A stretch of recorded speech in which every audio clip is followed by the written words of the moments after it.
Hey, it's attorney and business mentor Bob Diamond. And as I was driving around my neighborhood today, I was thinking about how when I look in these houses that have, literally they're all multi-million-dollar houses and they all have multimillionaires in them. I was thinking about how the cars here are not so fancy as you might expect. Matter of fact, I was going through an upper middle class neighborhood and I noticed there were a lot of very fancy, shiny new cars. Range Rovers and high-end Lexus and even a couple Mercedes G-Wagons, the Gelandewagen, which starts at $150,000 and goes up. I saw one the other day for $250,000, so very, very expensive cars.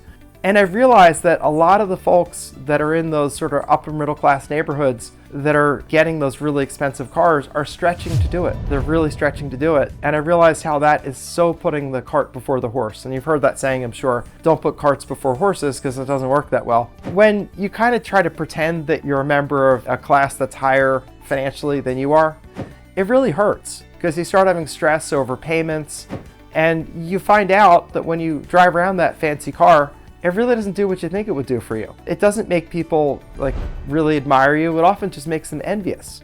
And they're not thinking good things necessarily. And it's not going to gain you anything. What the smart people do, as far as I can tell, they buy a car they can afford, they just pay cash for it, and the car they drive on a day-to-day basis is not typically that Range Rover or the Lexus or the Ferrari or the Lamborghini. They have them. Often they do have them in the garage and they do take them out occasionally because as I go around, occasionally say, oh, that guy has a Ferrari 358 or whatever. So I know that because I'm a car guy. But the car they're driving on a day-to-day basis is often just a very nice car, but it's not your super high-end. Maybe if they're driving a BMW SUV, which is a really nice car, but it's certainly not the kind of cost as a Bentley, as everybody in here could afford, by the way. Everybody in here could have that kind of car. And what are they doing instead? They're letting their money work for them. So they're keeping the money in their pocket, they're letting the money work for them, and they're also not taking their money and just being a big old peacock about it, just showing off. Matter of fact, the people that show off their money, at least here, and I think in most wealthy neighborhoods, it's not really a plus. People are like, oh, I gotta do business with that guy, he's got a Lamborghini. No. Oftentimes we think they're foolish because when you show off your money, half the time all you do is get people looking for how they can get a part of it. They hit you up for their fundraiser, or they hit you up for their business idea. They act funny around you because they feel uncomfortable or envious. Behind your back, they often talk about you. It doesn't get you what you think it would. So what I would encourage you to do, especially when you're trying to work your way up the ladder, don't worry about those outside indicia of wealth. Take good care of yourself, keep your hair combed, keep your clothes neat and tidy, but don't strain to get the Gucci this and the Versace that. Don't strain to buy the Mercedes G-Wagon. If it strains your finances, don't do it. Spend your time and effort and your appearances on doing things that are productive. And by the way, the person that someone admires typically is the person that has a smart insight or something to add into a conversation. So when I'm talking to someone in business who says something innovative and interesting, something I hadn't thought of before, I'm like, wow, that guy's really smart, or that woman's really sharp. I gotta talk to them more. That's the way you want to be admired. So how do you get there?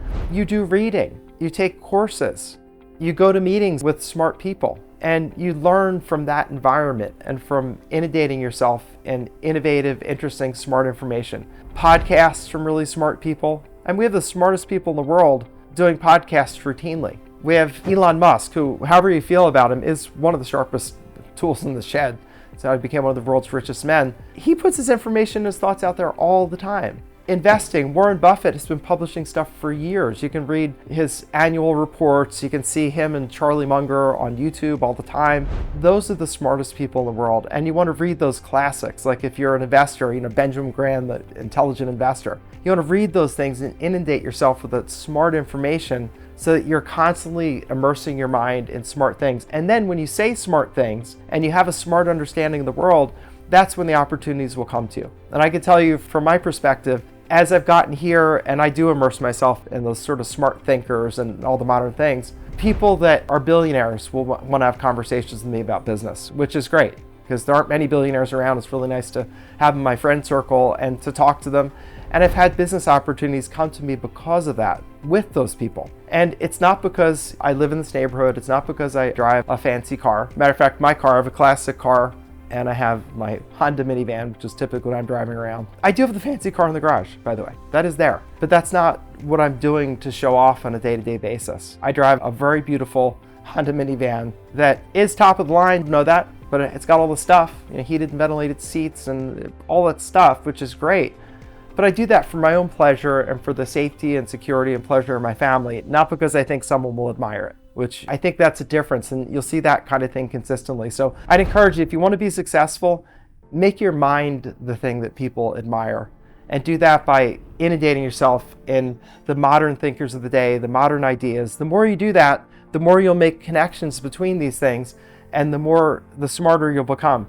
And smartness is not the highest IQ. I was speaking with one of my friends the other day who's a professor of finance at Harvard, and he was saying, he knows these people that have IQs like 180. He said, just crazy, crazy smart. He said, but they're not usually the most successful ones. He said, the most successful ones are the ones who are very sharp. But he said, mostly, if they tell you this will be done by 4 o'clock on Monday and on your desk, he said at 4 o'clock on Monday, it's on his desk, done to a high level, done well, and done on time. And he said, the really smart ones, the 180 IQ, typically they're still fiddling around with it. It may come on Monday or Tuesday or Wednesday or Thursday or Friday. He said, you can't really rely on them other than at the end they'll have a great product. But he said those people don't typically do as well in a workplace or in business because they don't deliver on time. It said they're so busy perfecting it and thinking of new ideas, they don't get it done.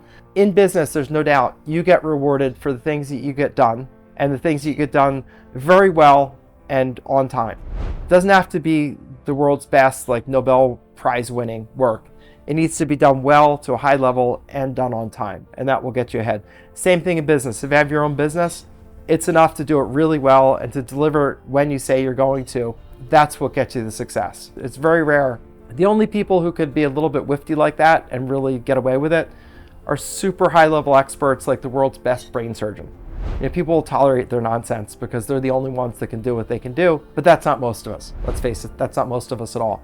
The way that you can succeed in business, in your own business, and in life if you're working for someone else, is delivering really good quality work on a timely basis, exactly when you said you would. That's how you're successful. And I'd encourage you to focus on the right things, and that can make you successful. And if someone to say you're smart and successful and look up to you, forget those fancy indicia of success. Forget the Gucci and the Versace and all that stuff. Forget it. That's not what's going to get you where you want to be. It's saying smart things when people ask you a question or you're involved in a conversation. It's saying things that make people say, that's really clever. And you can think about an example of how you think about this is if you look at a TED Talk. Often those are snappy, very interesting, innovative ideas that make you pause and say, I never thought of it that way. That's a really good point. And then you think, that person's really smart. I'd like to read their book, or I'd like to go to their talk, or I'd like to hire them for my company. You want to mimic that behavior, and that's what's going to give you exceptional success. This is attorney and business mentor Bob Diamond. I hope this has been useful. I hope this helps you take off, and I will see you next time.